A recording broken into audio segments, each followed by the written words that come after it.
Rise of the Third Power is TechSoft Games and Dangan Entertainment's newest release on the Nintendo Switch, although the game can also be found on PlayStation, Xbox, and PC.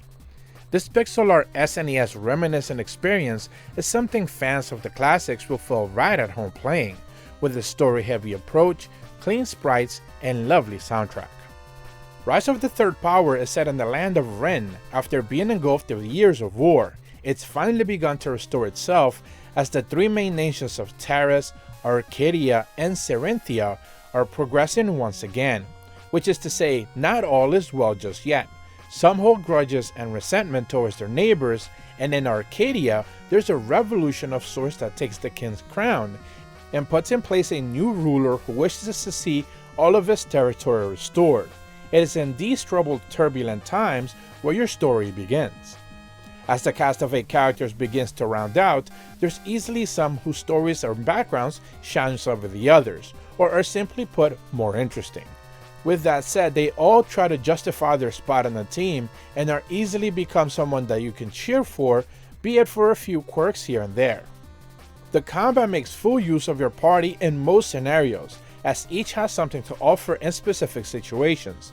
First and foremost, all of the characters will level up equally even if they're not in your starting squad of 3 characters, which is a great benefit to always bring them out of reserve and use them for a few battles here and there.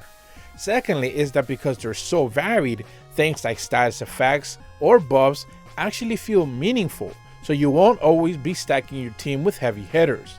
Third and foremost, and perhaps more importantly, is the fluidity in which you can bring down each character to the forefront of any encounter, always given the opportunity to shift strategies on the fly, and you'll definitely want to do that as boss battles are no pushover. Turns are based on who's your faster character and who'll take turns from using your skills, items, or attacking. Pretty much the standard stuff. There's some simplified to a great degree while also having the flexibility to get yourself out of a tricky situation in which, depending on the enemy team's formation, can certainly be daunting. The downside to having every character level up together is the fact that there's only a set amount of talent points available. Each character has a skill tree of sorts to fill out, but you'll never have enough talent points to fill out everyone's tree, so you have to make some tough decisions.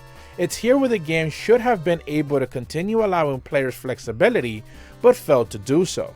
It also carries over to the equipment as it's based on crafting. There's a chance you simply won't be able to have the item you need to upgrade a specific armor piece or a weapon, so you just can't upgrade it altogether until you find a mob or the drop out in the open field, which can certainly feel a little bit grating at times. Exploration can be a bit limited, albeit with good, quick-paced dungeons that won't overstay their welcome. Filled with riches to discover and plenty of battles to partake in, I never really felt like I was putting myself in a long sequence of puzzle solving or continuous battles that end up feeling like a slog. So in that regard, you can feel comfortable in taking in the off path to see where it takes you.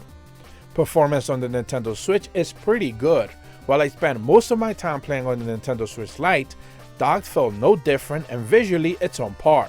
There's very little if anything performance issues related to note, since due to the simple visual pixel art style, anything you should be too concerned about. Rise of the Third Power does plenty of things right for a game with a clear budget, and it tries to hold the story together and accomplishes most of it for most of the time.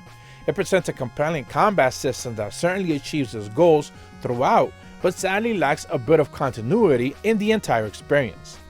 Nintendo Sphere gives Rise of the Third Power on the Nintendo Switch a 7 out of 10. If you're new to my channel, be sure to leave a like and subscribe, hit the bell to receive notifications when the videos go up, and as always, thank you so much for watching. See ya!